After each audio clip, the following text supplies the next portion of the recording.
The Louie T Network is powered by MusicHead University. MusicHeads, classes in session. Turn me up. Enroll on YouTube now. Link is in the description. Who else could it be but me, your man, Louie T? Welcome to the Command Post Live. You know what it is. Post up. Take command. I, of course, am your Commander-in-Chief, Louie T. Thank you for joining me. So, General Manager Adam Peters, a.k.a. AP, a.k.a. Chef P, Cook It Up, has completed the week sweep as the only team in the league to make a move every single day this week. Commanders were active on Monday in the first day of the tampering window. They were one of the few teams that actually made a move on Tuesday, the second day, which was very dry of the tampering period. They were extremely active on the first day of free agency. They continued yesterday by signing Rachaad White. Today, they finished the week off with a flurry of moves and a bunch of familiar faces and one that isn't. Let's get to the moves that were made, and then I want to know how you guys are feeling about said moves that have been made. So we start with the first one, and this is from Jordan Schultz. Sources: the Commanders have re-signed offensive guard Chris Paul to a one-year deal. Now, after exploring many options, he wanted to run it back, playing next to Laramie Tunsil and help the Commanders get back to the playoffs. That sounds good. Ultimately, what this says is that he explored the market and the market didn't love him back, right? He went out there, he tested the market said, hey, we good. So he went back home. Is there a spot waiting on him is the real question. Because for as well as he played, we've talked about how this new scheme and the new offensive line philosophical beliefs don't necessarily align with what Chris Paul is best at. And to be honest with you, the fact that they let him test free agency tells you all you need to know. If they truly loved Chris Paul and valued him as a starting guard, unquestioned, this is your spot, he would have been re-signed, no questions asked, right?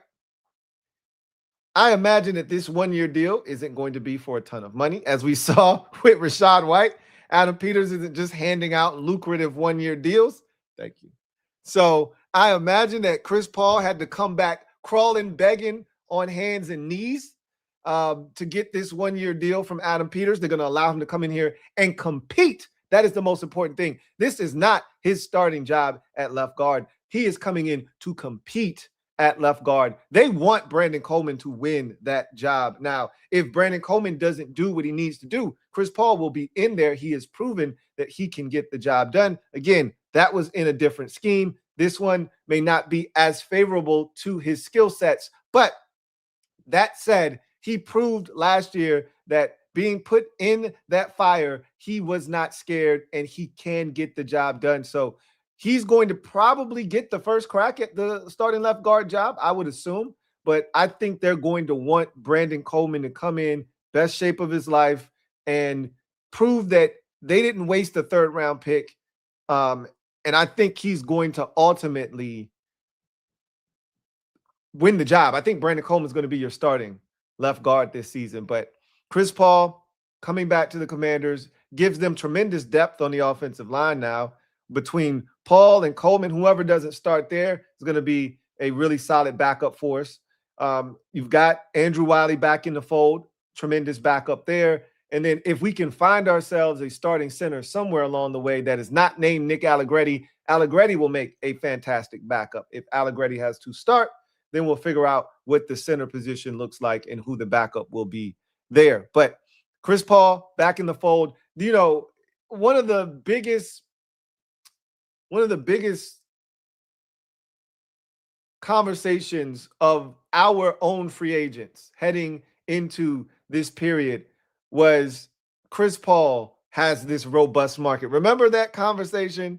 A sneaky, I think it was Jeremy Fowler, if I'm not mistaken. And like we said, he was 1 for 9 from the field in free agency with the command in terms of Commanders news. He was 1 for 9 from the field, 0 of 8 from deep.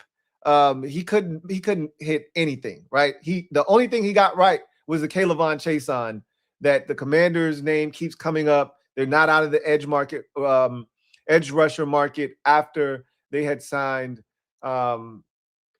Odafe, and he said the name that keeps coming up is Kayvon Chason, and then ultimately Kayvon Chason was here. So everything else he got wrong. He said that there was a robust market, a sneaky robust market for a guy like Chris Paul, and that he thought he would get paid, and obviously that did not happen, and he's now back in Washington because of it. So I welcome him back with open arms. The more the merrier along this offensive line. I'd much rather deal with the devil I know than the devil I don't know. Speaking of offensive line, I know you guys saw the Laremy Tunsil video of him coming back to Washington, dapping up Darnell Stapleton, who is the new offensive line coach. He was the assistant offensive line coach here, and dapping up, a big bear hug for Adam Peters. I love Laremy Tunsil, man. He's got so much swag for a big man. Or as Rio calls him, big alopecia. This is a guy that, to me, should have been an All-Pro this past year, and is the linchpin of this offensive line. I'm glad they got it done. And you see the excitement on his face and the joy in that room when he walked through those doors to come in to sign that contract extension.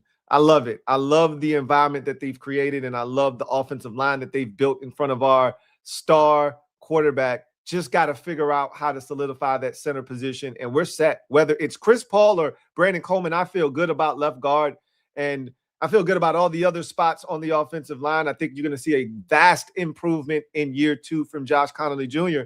They just got to figure out what the center position looks like, and then we're off and running on that offensive line. So good to have Chris Paul back in the fold. They were prepared to lose him. He's back, and now he's going to have a chance to compete to be the starting left guard.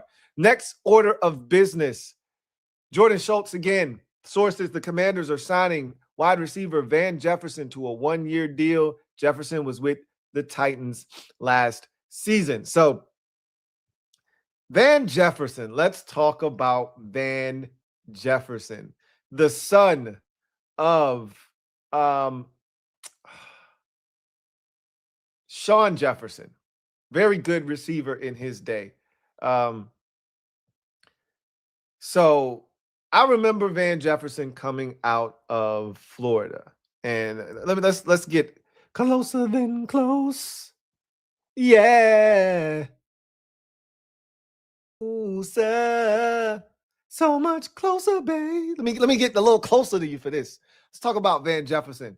I remember Van Jefferson coming out of Florida thinking, man, he might be a sneaky good receiver in this league. Boy, was I wrong. Okay. Van has always been able to run. Van hasn't always been able to catch. Van is not a great route runner. But what was the thing that I said we needed to add at the receiver position? I said, I had my preferences, but I said you have to add speed. Van can run, and so Van adds another element to the receiver room. You know what he feels like to me? You know what Van Jefferson feels like to me? He feels like this year's version of KJ Osborne or Michael Gallup. Right? A guy you bring to camp, a veteran you bring to camp, you see if they can somehow weasel their way onto the roster. Can they impress you? Can they wow you in camp? If not, they won't be here. This is what Van Jefferson feels like. Almost like an insurance policy for the next guy that we're going to talk about. I talked about this group, this wide receiver position being 6 players. That's what I envision it being, not 7, right? There's currently 6 on the roster right now, excluding all of the practice squad guys and the futures contracts that they've signed that are going to be a part of the 90-man roster. Just talking about the guys that we expect to be on the 53-man roster when they trim this thing down, assuming health, of course, at the end of August. So Van Jefferson brought in. We talked about all of these veterans that were out there. They were going to have to do something. They couldn't be done at the receiver position. Van Jefferson, one of the guys they brought in. But this next guy, you know him all too well. They was like, hey, Dyami, you can't come home. You know when he heard that? When he was back home. Now, you can either curse my name for this one, or you can thank me. Whichever one suits you best.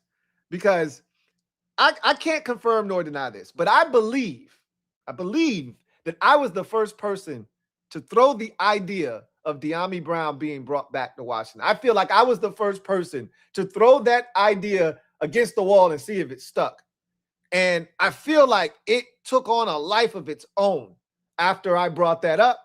So much so that other people started, sending me DMs like, you started this. This is your fault. And people just started running with it. And all I ever said was, I'm open to the idea of Dyami Brown coming back home, man.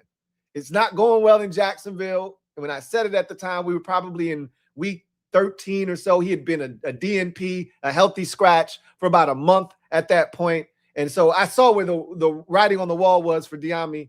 And I said, you looked at our receiver position and how bad it was and how desolate it was. I was like, hey, I wouldn't mind having Dyami come back home, man. And everybody just sort of took it and ran with it. And it became a real thing.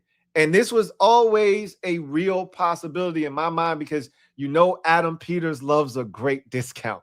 Okay. Dyami, I remember the exit interview from Dyami Brown last year as he was leaving. And I knew he wasn't coming back. When they asked him, did he want to come back here? He said, I don't know, man. Well, I guess we'll see.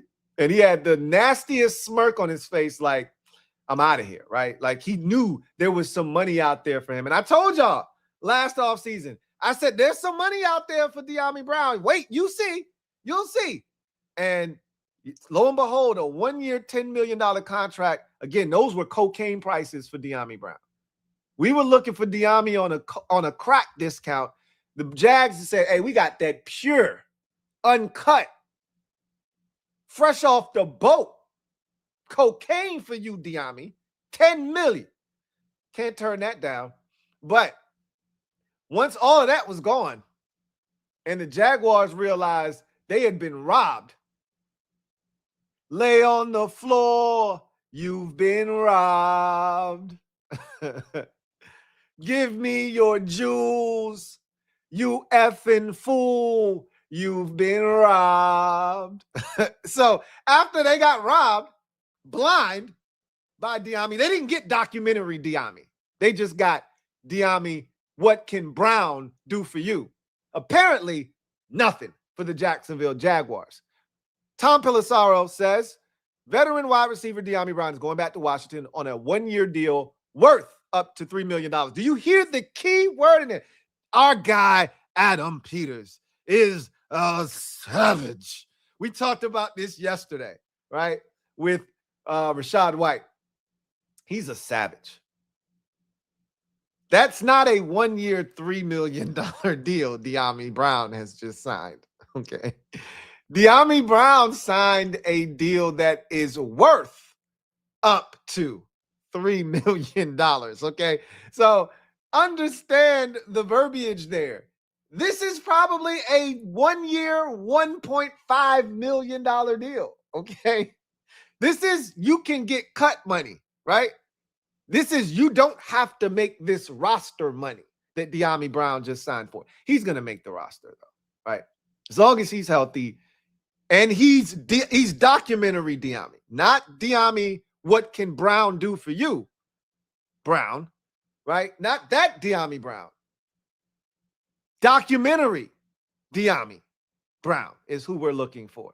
And if that guy shows up, he'll be on this roster, no questions asked. But all jokes aside, Dyami Brown coming home makes a ton of sense. I thought this was a real possibility. I remember in my plan, and if I go back to the plan that I gave you, I laid out for this team and I thought they would execute. I said at the receiver position, I'll give you the exact phrase I used at the receiver position. Number one was add a number 2 wide receiver, and it would be one of 4 guys: Romeo Doubs, Juwan Jennings, Jalen Naylor, or Brandon Aiyuk. I think we know which one of those 4 it's going to be. 2 of those 4 are still remaining as far as, well, one is still a free agent. The other has been yet to be released, but he's going to at some point, and he's going to be a Washington Commander. And then number 2 was add speed. That was the second part of the receiver plan. And I had 2 names: Tyquan Thornton or Dyami Brown reunion. So we knew this was going to happen. We did, right? Once we started talking about this last season, during the season, we felt like Adam Peters was going to see an opportunity to pounce on a great deal. A discounted Dyami is a great Dyami, right? That's what Adam Peters is looking for. A distressed market for Dyami Brown, a discounted down. You know, I went to the mall today to buy my kids shoes. And I put all of the shoes up on the counter as I'm about to pay for them. And I looked down. I told you I love a great deal. And I saw a 6-pack of Nike socks that I already have 2 identical packs of.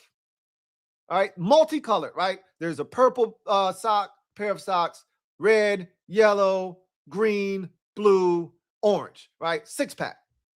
You never know what color shoes I'm going to be wearing, so you can always use all of these different colors. So I have a ton of Nike socks. That's another discussion for another day as to why I have all these Nike socks. Boy, I got some stories to tell. But anyway, I'm paying for the shoes, and I happen to look down, and there's a sticker on the Nike socks. You know what that sticker said? Clearance, $1.98. I said, hey, is that the price for those? He's like, yeah.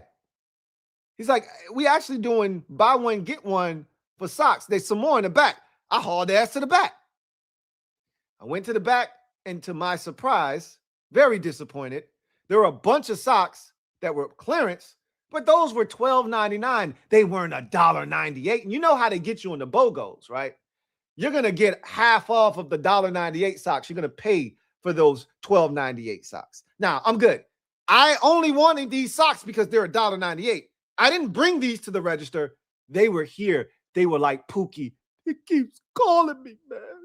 Calling me. Them socks was calling me. I say, hey, go ahead and throw those in the bag. Just throw it in the bag. I'm like Adam Peters. I love a good deal. I can't turn it down. He looked at Dyami Brown's distressed market and he said, ha, I got him. I got him. Hey, Dyami. Hey, Adam Peters, man. How you doing? Yeah. Has your phone rang? No? I didn't think so. So here's the deal, man. We're looking for some speed, and we'd love to have you back. All right, man. So I'll fax over the contract details to your agent, and you guys can look it over. And if it looks good, man, we'd love to have you come sign. All right. Sounds good. Look forward to hearing from you, and welcome back, man. Welcome back. And he hung up the phone. He said, we got his ass. We got him. Got him for a 1-year, $1.5 million. $3 million total. If he hits incentives. If he hits incentives. I'd shudder to think what those incentives. You know, AP stingy ass. He might have to actually do something he's never done in his career. And that's hit 400 yards receiving in a season. If you hit it, you'll get the other 1.5 million that we promised you. Anyway, it's good to have him back in the fold, in the mix. And, you know, Dyami solves a number of issues for this team, if you think about it. We talked about, hey, we don't have nobody you can throw a wide receiver screen to. Now you do. Because Dyami, I remember we used to say 2 things about Dyami. Dyami can get vertical, and Dyami can catch a wide receiver screen and make something happen with it. He was the most natural wide receiver screen receiver we had back in 2024. So we get that back in addition to someone that can stretch the football field vertically opposite of Terry. So you kill 2 birds with 1 stone, because when you sign Brandon Aiyuk, he ain't taking a wide receiver screen and turning it into a 30-yard game. That ain't his game, right? So, and Jalen Lane, for whatever reason, can't do it either, even though he's supposed to be a dynamic punt returner. He doesn't have the moves to make anybody miss. He doesn't have that wiggle and that agility. He's a straight line speed guy, right? We got Dyami Brown back for the LO. And it's really good to have him back. So now this is what the receiver room looks like for now. You tell me how comfortable you are with this room, okay? Noticeably, there's an absence here. Ben Standing tweeted this out. Washington's wide receiver room, Terry McLaurin, he left a space. I wonder for whom? Dyami Brown, Treylon Burks, Jalen Lane, Luke McCaffrey, and Van Jefferson is all the way at the bottom for a good reason. How comfortable are you with this wide receiver room if we were to X out Van Jefferson and insert Brandon Aiyuk? How comfortable are you with this wide receiver room? Because that's what it's going to be ultimately. I don't think this team is drafting a receiver. Again, a one-year deal for Dyami Brown and a one-year deal for Van Jefferson does not stop you from drafting a receiver. Keep that in mind. And again, Dyami Brown does not, I repeat, not have to make this roster. They can cut him for the amount of money that they signed him to. Mind you, right? Van Jefferson is getting cut in my mind. Until he proves me wrong, Van Jefferson is getting cut. Dyami's going to make this roster unless they sign Brandon Aiyuk and draft a receiver.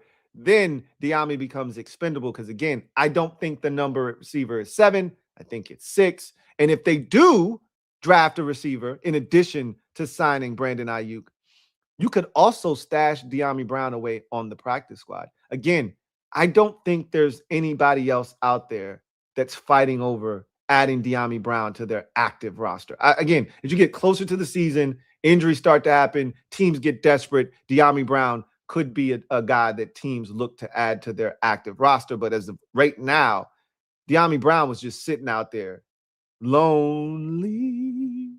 He's so lonely. He had nobody for his own. Lonely. So we had to give him somewhere to be, right? Make him a part of the family again. So if we cut him, I'd like to think that he'd be right back here on the practice squad. So ultimately, you don't have to remove Washington from any of those receivers. A lot of you like Carnell Tate. He can still end up a Washington Commander. Highly unlikely, again, but it's not out of the realm of possibility that that happens. So how do you guys feel about this wide receiver room, assuming, and I think it's a pretty safe assumption to make, that this team will ultimately add at some point Brandon Aiyuk to this core of receivers? How comfortable are you with this group going into 2026? Love to hear your comments on that. So that's what Adam Peters was able to accomplish today. I can tell you, I am most certainly comfortable with this group, assuming Brandon Aiyuk is a part of it, because this is all I ever asked for this offseason. Add a number 2 receiver. Bam. Brandon Aiyuk. Add speed. Dyami Brown. Check and check. Treylon Burks is back. Luke McCaffrey and Jalen Lane are obviously back. You've got a complete roster of receivers. You got guys that can do a little bit of everything. Guys that have roles, right? Both Luke McCaffrey and Jalen Lane have carved out niches for themselves on special teams in addition to being wide receivers. And don't forget, they have high hopes for Jalen Lane being a true slot receiver in this league. We'll see if that actually comes to fruition or not. But what we've seen from him as a punt returner already is that he's got Pro Bowl, All-Pro caliber punt return ability. So if nothing else, we've got a guy that can change the game on special teams. Luke, he's not the dynamic return man that Jalen Lane is as a kickoff return man, but he is as consistent as we've seen a kickoff return man here in Washington in quite some time. probably, I shouldn't say that because Austin Eckler was pretty damn consistent the year prior to Luke McCaffrey doing it. And Eckler was an all-pro, as a matter of fact. Had he not had the concussions, that would have probably been his permanent job. But the concussions pretty much limited him to just being a running back. So we've been pretty fortunate on kickoffs here of late. The last 2 years, we've had pretty good return men back there. And Luke has carved a niche out for himself as that. If nothing else, if Luke ends up never turning out to be a good receiver, he can at least return kicks and have a role here. But again, you spent a third-round pick on him, so you'd love to see him manifest into some sort of contributor as a pass catcher on his roster. And he showed flashes last year. The touchdown against the Bears, he was wide open. But the catch against the Chargers is the one that got me excited. Right, he had the over route against the Raiders late in that game to put it away for the touchdown. But the most impressive Luke McCaffrey highlight of 2025 was that catch against the Chargers that really jump-started the offense and really kind of knocked the rust and dust off of the offense in that game. They didn't look back after that catch, basically scoring 27 unanswered points in that ball game. And winning 27-10 over the Chargers. We thought that was going to be the game that turned the season around. Unfortunately, that was the last time we would win a meaningful game the rest of the season. So the receiver position feels all but done now. So now I think the next thing you turn your attention to is cornerback. So I don't think we're done in free agency just yet. I think the last thing you have to do is go out and sign a corner, whether that is a familiar face, Fabian Moreau, from the past of Durante Jones, or some, stopgap corner that you bring in here just to help you get by. They've got to do something. They've got to add a guy to the mix at corner. And I think after that, we're done with free agency. Then you turn your attention squarely to the draft. They're going to fill out the roster with a bunch of guys here and there, small, in between the margin moves. But one more corner, I think, puts you in a position where you could draft a guy, go to the camp with the rest of the guys that were here last year that were practice squad players, and, like a Darius Rush. I think he's still here, and others. What was the guy last year that was afraid to tackle, the one that was contact averse in preseason that they really liked? Yeah, him. So they're going to bring in, I think, one more veteran corner. So let's get to the comment section, see what you guys have to say. And yes, L'Jarius Sneed got released. I don't know if they kicked the can on him. I wonder what his market is. What is L'Jarius actually looking for, right? If L'Jarius is looking for you see Adam Peters' work, okay? He's not paying L'Jarius Sneed any real money, okay? So if L'Jarius Sneed is looking for a solid payday, it ain't here. If L'Jarius Sneed is willing to work, and again, they're looking for a certain type of player. They will take a smaller corner that's a dog that's willing to come up and hit you, that is an attacking, aggressive corner, over a taller corner that's passive aggressive, that doesn't have great tape. So they've already proven that. Amik Robertson is evidence of that. They want the dog, and they don't care what size that dog comes in. They just want a dog. I don't know if L'Jarius Sneed has been a dog since he left Kansas City. I can't even speak to his game between injuries and him just not being on the field and really not doing much of anything in Tennessee. I can't tell you what he's done these last couple years in Tennessee. It's been really disappointing, I can tell you that much. So I think he ends up going back home to Kansas City ultimately. They lost both of their starting corners this year in free agency. My guess is L'Jarius Sneed probably goes back to Kansas City. That's generally what happens in these situations. See Dyami Brown, right? You leave for greener pastures. You find out that the grass isn't green on the other side, and you pick up the phone. You still think I can get that deal with Andy Reid? So won't you raise your glass, won't you? That's what Dyami Brown did. Hey, still think we can get that deal with the Commanders? Commanders. So won't you raise your glass, won't you? So let's get to the comment section real quick. See how you guys feel about the move. See what you guys think is left. And go from there. Big Show 08.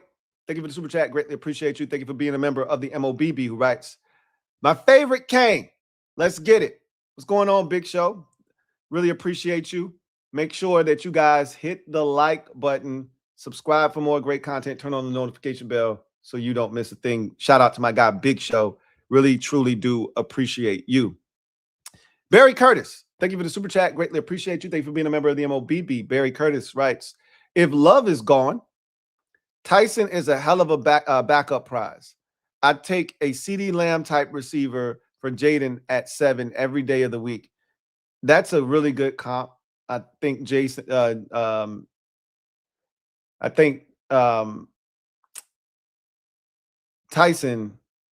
is a CeeDee Lamb type of receiver. I think he's got a little bit more wiggle than CeeDee Lamb, but similar speed. I think CeeDee Lamb ran a 4.52, if I'm not mistaken.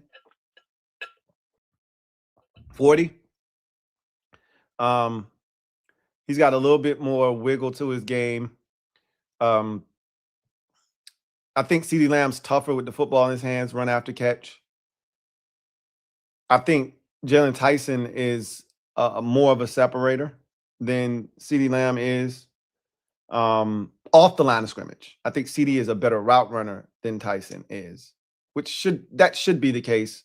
You know, CeeDee's a seasoned veteran, but CeeDee came into the league being able to do those things. I think Tyson's hands are better than CeeDee Lamb. We've seen CeeDee Lamb have concentration drops. Those existed in college, and they followed him to the NFL. So Tyson seems like the kind of guy that doesn't drop very many footballs. So I got to watch his film to be more comfortable with him. But Rio did send me his highlight tape, and it was impressive. You know, there's no run after catch really with him, though. He's not a burner. So there's not a lot of that. But in terms of high pointing the football, going up and getting it, there you won't find very many better at doing that than him. And again, that's one of the elements that we are currently missing. We do not have a guy, and Aiyuk is not that type of receiver either. We don't have a guy. Maybe Treylon Burks can be that guy. He showed the ability to go up and get it with one hand. Can he go up and get it with two in tight quarters? Because Tyson is one of the best I've seen in the last few years to just go up and go get the football, right? So he's really interesting, to say the least. Rob, and let me just finish my thought with that. If you're going to draft a receiver, to me, at 7, it needs to be Jalen Tyson. It needs to be Tyson. Like, you got to swing for the fences. I know he's got an injury history, and there's some concerns there, but you got to swing for the fences, man. To me, that's what you would be doing if you drafted Jalen, if you draft Tyson. Let me check something out real quick. Jordan Tyson. I got to stop calling him Jaden. Jordan Tyson. If you draft Jordan Tyson, that's what you would have to be doing, is swinging for the fences. And that's what I want to do at 7. I want a blue chipper. And I think he has the talent to be that. Again, got to stay healthy. The best ability is availability, obviously. Rob U, thank you for the super chat. Greatly appreciate you. Thank you for being a member of the MOBB. Rob U writes, what's up, Lou? What's up, Rob U? Happy with all the moves. The only person on my wish list that we didn't get was Tyler Algier. He would have been a nice acquisition. He would have been a nice addition to this roster. But I told you guys, it was one or the other. It was either Algier or it was Rachaad White. You weren't getting both. And obviously, once Algier went to Arizona, and that was a really smart move on his part, because he's going to have an opportunity to get a ton of work in Arizona with a new staff, new situation. I could see him being the lead dog out there along with Trey Benson, and being a 1-2 punch there. So he went out, got a deal from Arizona. I knew that meant we were getting Rachaad White. Made it really clear where our direction was going to be at the running back position. The Original Dream. Thank you for the super chat. Greatly appreciate you. The Original Dream writes, Lou, why KB? I don't know what that means. You always predict free agent signings, draft picks, and you can break down film and interviews. What's your end game? ESPN, NFL, or your own platform? This is the end game right here. I want this to get as big as it can get right here. When I first started, full transparency, when I first started, the end game was NFL Network. I had a show lined up. I had that show all the way down to the minutes of that show. Like how each break would, what I would do during the break, how each segment would break down. I had different types of segments each day that the show, because when I first came up with the concept, NFL Network was pretty much brand spanking new. They had no content. They were playing NFL Total Access probably 16 hours out the day, and the other 8 hours was like NFL Classic games or America's Game. Like they didn't have any content on the channel. And slowly but surely, they started filling slots, but they had a ton of slots. And I knew what slot I wanted and everything. I wanted the 6:30 slot, 30-minute show. It was going to be called It's Fandomonium. And I had it all mapped out. And then I started doing this, and I started seeing the wave and where the future of content consumption was going to come from. And I'm like, why would I want to go to a platform that's dying? TV is dying. That's why you see all of the people on TV getting platforms on YouTube, because this is the new medium, right? This is the new medium. So why would I want to go chasing after that? And that's what I saw early on. Why chase after that when everybody's going to end up coming here? And that's what ultimately has happened. So this is the end game right here. Just to continue to grow here is the end game. Appreciate that, The Original Dream. Sam I Am. Thank you for the super chat. Greatly appreciate you. Sam I Am writes, Lou, what's good? What's good, Sam I Am?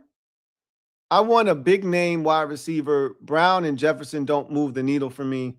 I hope Love is there at 7. If not, Tate. I hear Giants want Love. The Giants, I've said if he gets past 4 with Tennessee, he may not get past 5 at the Giants. It feels like it's going to be tough sledding for him to find a way to 7. But to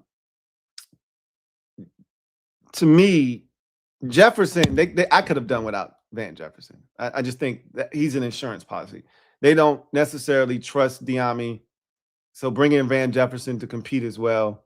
And I think it's 2 guys competing for 1 spot. 2 guys, 1 spot.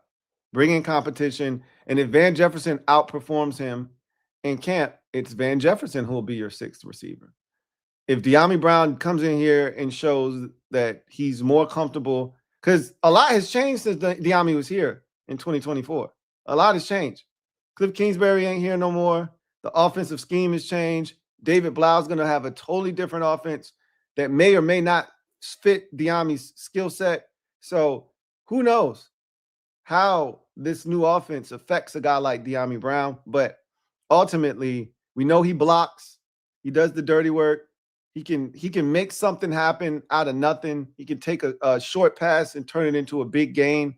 So I think Dyami is going to ultimately be receiver 6 here in Washington. We didn't need a big name. They went after a big name. Keep in mind that they went after Romeo Doubs. They tried. Again, we've said that numerous times this offseason when it pertains to Adam Peters, is that he tried. He went after guys. It just didn't work out. But this was always the backup plan, bringing in Dyami Brown and bringing him back home. So Tate is definitely in the mix. I don't think he's going to be the pick, but he's definitely in the mix. And he absolutely should be. He absolutely should be in the mix. Everybody's a suspect at 7.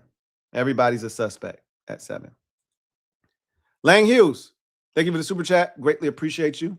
Lang Hughes writes, Aiyuk a commander like Mendoza's a Raider, LOL. Facts. Facts. It's like Rico said, it is literally the worst kept secret in football right now that Brandon Aiyuk is a commander. And I think that is the reason why the 49ers are being petty right now. Not because they want to stick it to Aiyuk alone. That is the biggest factor. But they know where he wants to go. And they know that that's what he wanted all along. So we're not going to give you what you want right away. We're going to make you sweat it out. We're going to make you wait. We're going to do to you what you did to us, which is we're going to ghost you. You want out?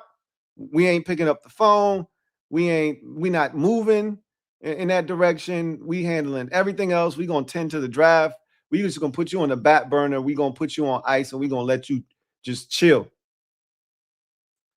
They'll eventually get around to. Somebody told me that Aiyuk was due a bonus on April 1st. I never went to confirm that. I don't know if that's true or not. I don't think that's true because Adam Schefter would have probably told us that when he said the 49ers might hold on to him until June, right? So, because I think that's when, that's when you got to make a move. That's why you hear all these post-June 1 cuts. Because a lot of times you save more money when you cut a guy and you designate him as a post-June 1 cut. So I would assume that that's when they would move on from him at that point if they were going to be petty and hold on to him the entire time. Could you imagine us just waiting patiently all the way until June to wait on Brandon Aiyuk? Don't do nothing else at the receiver position. Don't draft anybody. We just hold out and keep waiting for Brandon Aiyuk. That would be so effing weird. But it could also be our reality. Like, that's crazy, though. It's really crazy. Looking at our wide receiver position like we did already tonight, it's not a great group. It's not a great group until Aiyuk is inserted. And I will say this is the worry of a lot of fans, right? Is that you're relying on Brandon Aiyuk as your number 2. This is why getting a Romeo Doubs was so important, because if something happened to Aiyuk, you still would have had Doubs to fall back on, right? You still would have had Doubs to fall back on. Now, if something happens to Aiyuk, who are you going to? Traylon Burks? I mean, theoretically, you could go to Dyami Brown. He's done it before here, but that's not ideal, right? The beauty is you still have a Chig Okonkwo, and you hope that you have some sort of dynamic running back that's taking pressure off of the pass game anyway. But again, still, it's going to be really interesting to see where Aiyuk is when we finally get him here in his process and how much back. If he's 2023 Brandon Aiyuk, we're effing scary, bro. We're scary. Like, correct me if I'm wrong, and I could be wrong. 2023 Brandon Aiyuk was 1,400 yards, right? Let me double check that. Let me double check that. I feel like 2023 Brandon Aiyuk was 1,400, 1,342, so almost 1,400 yards. 1,342 and 7 tutties. Like, you get that Brandon Aiyuk here in Washington? Now we're talking, right? So I think you get a motivated Brandon Aiyuk. There's a lot of people that think he's washed. There's a lot of people that think he's an unserious wide receiver, based off of him essentially turning down $30 million. They're treating him like people treated Dave Chappelle when he walked away from all of that money for the Chappelle show from Comedy Central. That's how they're treating him right now. He's a pariah. He's an idiot. He's crazy. he could ultimately get the last laugh like Dave Chappelle did if he comes here and he hoops, gets another big contract after this season, and ends up being, one of the better receivers in the league from that point forward. So we'll see, because he wanted to be here. Now he's in Washington. I said now he's in Washington like he's here. And he's going to be in Washington with Jaden. And we'll see if those two can rekindle the magic that they had back at Arizona State. HK Hawkins, thank you for the super chat. Greatly appreciate you. HK Hawkins, right? Seems like AP going to draft a running back. I look, I think they want to draft Jeremiah Love. I don't think they just want to draft any running back. They're not desperate for running back help. Yes, I think they want to add a running back via the draft, but not any running back, just one. Just one. If they had a second round pick, it could have been really interesting to see if they would add a running back in this draft. But being that you don't have a second round pick, I think it's Jeremiah Love or bust at the running back position in terms of the draft. This is not a great running back draft class. It is not. So I don't see him being overly aggressive if Jeremiah Love isn't available at 7. So something to consider. Abel Ambrosio, thank you for the super chat. Greatly appreciate you. Thank you for being a member for 40 months. Salute to you. Who do you think they'll re-sign next in Dyami back number 2? Rio texted us earlier today. It was like, we got to gatekeep these numbers, man. Like, we can't just be letting any old body have, 1 and 2. Like, we got to gatekeep something. Like, Dyami can't come back in and get 2. I wouldn't mind Dyami getting like 6 or something like that. Go get 6, Dyami. But he can't have 2. It was one thing when he had longevity. He had been here. He had put in the work. And 2 came available. Cool. You can't come back in here and request 2. We got to let these new guys that are of higher priority, guys that actually have guaranteed contracts that ensure that they will be on the roster this year. Those guys get first dibs at these numbers. Amik Robertson, if he wants a single-digit number, should be allowed to pick from that that pool of numbers that we have available. If Aiyuk wants, well, we can't wait for Aiyuk. I don't want to wait for Aiyuk. Aiyuk probably, he's cool in double digits. He could be cool in 11. Because Luke went to 12 last year, right? Or did Luke change from 12 to 11? Which one was it? Was Luke rookie season 12 and then changed? I think he changed to 11. So Aiyuk was 11 in San Francisco, if I'm not mistaken. So he'd have to find a new number here. But I'm trying to think, who else did we sign that might want a single-digit number? Rashad White might want a single-digit number. I'm pretty sure he will want a single-digit number. And I'm cool with him getting one. But he's another guy that I'm like, bro, you got a $3 million contract. Like, I can't. Like, if we really, truly are gatekeeping these numbers, there's a certain amount of salary that you must meet. There's a threshold that you must exceed in order to be picking from the elite numbers that are available. I'm looking at Rashad White and I'm like, after everybody's done picking that's making, first of all, that has a multi-year deal. Let's start there. Forget about the money. Guys that have signed multi-year contracts, 2 or more years, they get to pick first. Then we go to money, and then you can get in here and figure out what you want to do number-wise. So I would give Rashad White like 6 if he wanted 6. Dyami, he got here first. Sorry, right? He got here a day before you did. Sorry, Dyami.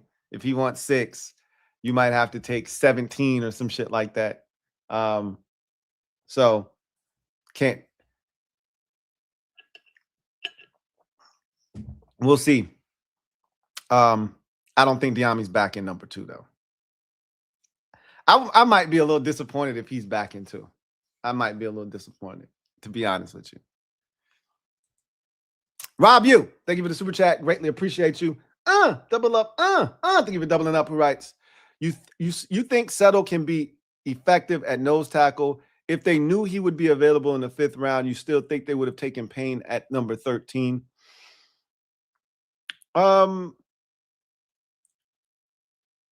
not sure they would have taken Payne at 13 if they knew they could get Tim Settle in the 5th round. That's a great question. Kind of going back to that 2018 draft. If they knew Settle would be there, would they have taken Daron Payne? That was one of the questions that we talked about, because you remember I was pissed. You've all seen the reaction I had. It's not my finest moment, but it was one of my most raw emotions I've ever had on stream. F-bombs, everything. I was pissed because there were guys, 2 in particular. I was a massive fan of Tremaine Edmonds in that draft. I wanted the Commanders to take him so badly. And my, consolation prize was Derwin James. Like, you can't go wrong with either one of those 2 guys. And we had just picked Jonathan Allen the year before, so damn if I wanted another defensive tackle. I remember that year Vita Vea being the hot name that everybody wanted, and I wanted no parts of Vita Vea. And damn, how good has he been, right? That would have been an excellent pick, but I wanted no parts of Vita Vea, and I damn sure didn't want Daron Payne. And of course, they took Daron Payne. Had they known Tim Settle would be there in the 5th, I don't think they take Payne. I think they pivot and take somebody else. But at that point, Bruce Allen was literally just trying to go with the safe pick. Take an Alabama player. You usually can't go wrong. They tested that theory with Ryan Anderson, and they failed miserably. And I think that's when they realized, oh, shit, you can't just take an Alabama player and they'll turn out to be really good. But I do think Settle can be an effective nose tackle. I do. I've seen him stand up to the run, stand up to double teams.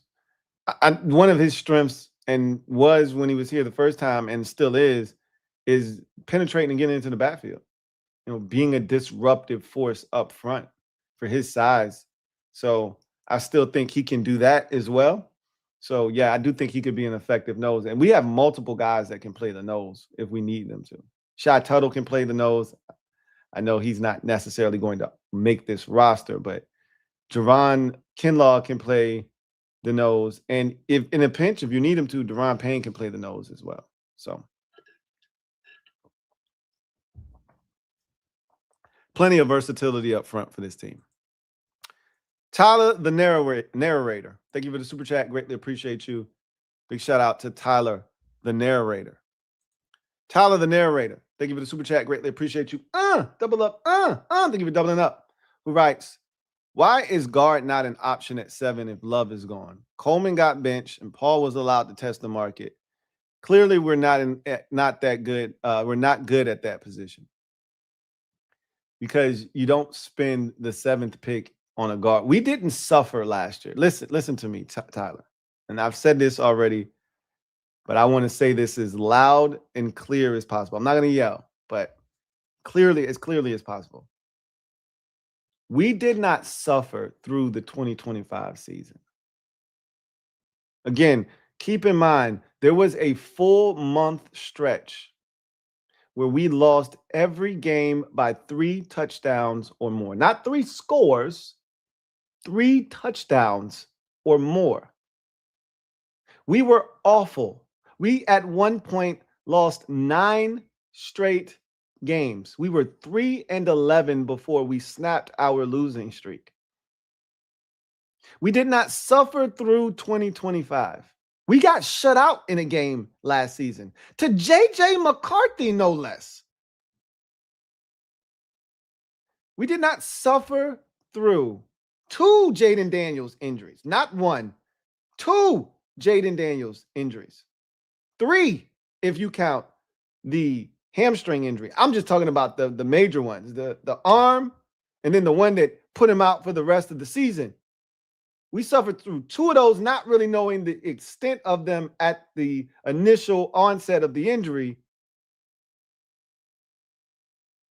To finish 5-12 and have the 7th pick in the draft, we did not go through all of that to then take a guard at 7, especially when there is no elite guard in this draft to take. That's why guard isn't an option at 7, because there's going to be way better players. That's how you get fired in this league. You start reaching for needs instead of drafting the best player available. So what? You may have a hole at center, or you may need to draft a center. So what? We don't actually know what's going to happen at left guard. That doesn't mean you overreact and grab one at 7. That's asinine. We sucked in 2025, so we could have the opportunity to get someone that helps us not suck like that ever again. We want a needle mover. A guard at 7 isn't a needle mover. Not unless it's an elite guard. And again, don't think you're going to find one of those in this draft. Again, you can find a guard anywhere. You can find a guard in the 3rd round, the 5th round, the 7th round, just like you can find any other position. But offensive linemen, especially the interior ones, are a lot easier to find in any round. So spending the 7th pick on one isn't even in the question. It's not even in question. It's not even a part of the discussion. We may not be great at that position, but we have enough that we don't have to do anything ridiculous at the position either. So I digress. That's the last comment. So we are going to get out of here. It's been one hell of a week from Adam Peters. Atom bomb after atom bomb after atom bomb going off this week. He's been spectacular. And the Commanders still have the most cap space of any team, yet we've been one of the most active teams in free agency this year. And again, we're not done. This has been super impressive. And I think you're one veteran corner away, obviously Brandon Aiyuk at some point, but you're one veteran corner away, I think, from being pretty much done with free agency and feeling good about what you've done heading into the draft. I think that's where we are right now, to be honest. Tomorrow, I'm going to bring you a quick video on all of the press conferences that they had today and any that they may have tomorrow, just to get you up to speed on what these guys are saying. We did one yesterday for the press conferences that they had on Thursday. They had a slew of press conferences today. So I'm going to sit down, digest all of those, then come back to you and talk about those. So we'll do that tomorrow at some point. But looking forward to seeing if Adam Peters is continuing his assault on free agency tomorrow, or if he gives it a rest and lets it breathe for the first time all week long. What would be crazy is if he signed a guy every single day this week, and he could complete that cipher by doing it on Saturday. Now, technically, he didn't sign anybody Sunday. He wasn't able to. He wasn't eligible to. So if he signs another player, whether it's in-house or external, right, that would mean he signed a player every single day this week.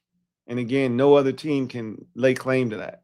So, and multiple guys on more days than not. He had multiple guys on Monday, multiple guys on Wednesday, multiple guys again on Friday. So if the trend continues, it'll be one guy that he signs tomorrow. Maybe it's a corner. We will see. But anyway, got a super chat here from Andre Poggers. Andre67 Poggers. Thank you for the super chat. Greatly appreciate you. Thank you for being a member of the MOBB, who writes, CMO, no mo, or at least I hope they're not bringing him back. Again, the theme of the offseason, faster, younger, more athletic. That's what they've done. That's what they continue to do. Dyami's a young guy. What is Dyami Brown? Dyami Brown is probably, my guess is Dyami Brown's 26, maybe 27 max. Dyami's a young guy. So,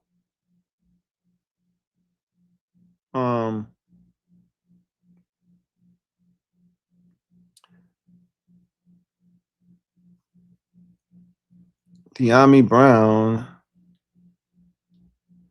is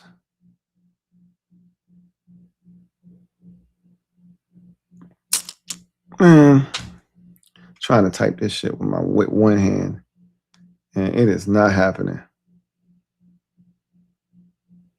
Dyami Brown is 26 years old. He'll turn 27 on November 1st. So he's 26. He's super young. So, which is what I thought he was. So they're not going back. You're not bringing back any Austin Ecklers, any Von Millers, any Bobby Wagners, any Zach Ertzes, any Chris Moores, any Robbie Andersons or Robbie Chosens. That was out of necessity last year. You know, half of those guys were veterans helping you get over the hump, which didn't happen. And the other half were out of necessity. We're not going back down that road again. So you don't have to worry about that. Big Show, thank you for the super chat. Greatly appreciate you. Double up. Thank you for doubling up. Who writes, dreaming about Downs and Cross. Please no Quan.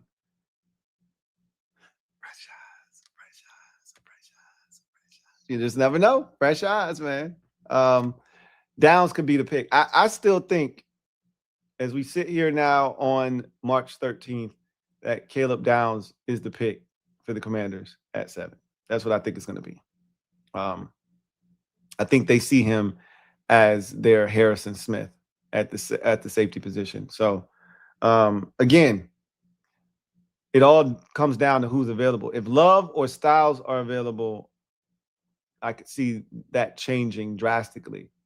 But, or even Bain, for that matter, is available. I could see that changing. But right now, I could see most of those guys being, gone and it being Caleb Downs potentially. So I think they're going to try and salvage Quan Martin, though. So just mentally prepare yourself for that. They're going to try to salvage him. Andre 67 Poggers, thank you for the super chat. Greatly appreciate you. Double up. Thank you for doubling up. Who writes, Snead was released. I'd take a flyer. So would I. I mean, again, what does he see himself as? That's very important because whomever you sign in this role isn't starting. That's the key. And if L'Jarius Snead sees himself as a starter, then you don't want to go and sign him. You don't want a guy coming in here disgruntled at his role on the team because Mikey's starting at one corner, Trey Amos is starting at the other corner, and I really believe Amik Robertson is going to see a ton of run. He's going to be on the field quite a bit. So a guy like L'Jarius Snead, who probably sees himself as a starter, would not be happy sitting on the bench because that's what he would be doing. You got to bring in a guy that understands this is his role, like a Noah Igbenogany. Hey, I already know what this is. I know what role I feel on a team and what value I bring to a team. Core special teamer, backup, break in case of an emergency corner, can play inside, can play outside. That's probably what they're going to be looking for.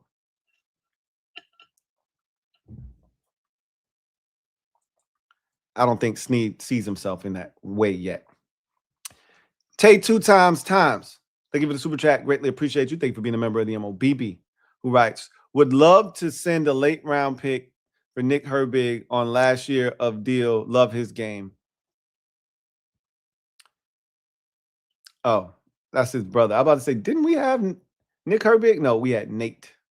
We had Nate Herbig, who retired on us. I like Nick Herbig too. That's Steelers edge rusher. I love his game as well. When he's healthy, he dealt with a myriad of injuries though. But when he's healthy, he's a problem. But we got enough guys off the edge right now. So, I mean, they didn't bring back Jacob Martin because of it. So, I don't see them investing. And again, you send in a late round. We need all our picks, even the late round ones. We're in no position to give up a 6th or a 7th. We just don't got it right now. We just don't got it. We need all our picks. Jordan Slater, thank you for the super chat. Greatly appreciate you. Thank you for the super chat, Jordan Slater. Really, truly do appreciate you. So that is going to do it for me, your man Louie T, here on the Command Post Live. You know what it is. Post up. Take command. So again, tomorrow, I'm going to hit you with the press conference breakdown. That'll be quick. We'll get in and out on that one. And then I'll probably, unless they do something, I'll take Sunday off. And then we'll get right back after it on Monday. And I think Monday is when we'll totally make the switch to the draft on this channel. Make that conversion over. Maybe on Saturday, I will maybe put out a poll or something to get you guys to tell me what position you want to go over first. And then that's the position I'll start to watch first. And we'll just, after that, we'll just take off. I'll go from there, then jump to the next position, and kind of breeze through this thing. And we'll just mock drafts, all of that bullshit. We'll just get into the draft, man. Top 30 visits, pro days, all of that stuff. So that's what's next now. I told you I'm a guy that just goes in sequential order. So next thing up, draft. And I'm about to submerge myself in the draft. So that's going to do it for me. It's been a long week, man. We've been together quite a bit this week. It's been a ton of fun. I've enjoyed every bit of it. The crash outs, the euphoria, the jubilation, just all of the extremes of this week, from is he going to spend to damn, he's out here, getting everything, to big contract, almost 100 milli, to lowballing guys at 1 year, 2 million, 1 year, 1.5, 1 year, 3 million. So it's just been one hell of a ride this week. And the beauty of it is we just getting started, just getting started. Maybe getting towards the end of the pivotal portion of free agency, but heading into the draft, and 7 is important. That's an important pick, a really important pick. Got to nail that one because you don't have a second round pick. So we'll get to all of that and then some as these final 6 weeks or so prior to the draft, maybe 7 weeks prior to the draft. We're just going to absolutely balls to the wall draft coverage. So I'll see you guys tomorrow. Have a great rest of your evening. Looking forward to chopping it up with you guys then. Until then, I'm your man, Louie T, signing out. Peace. God bless. Good night.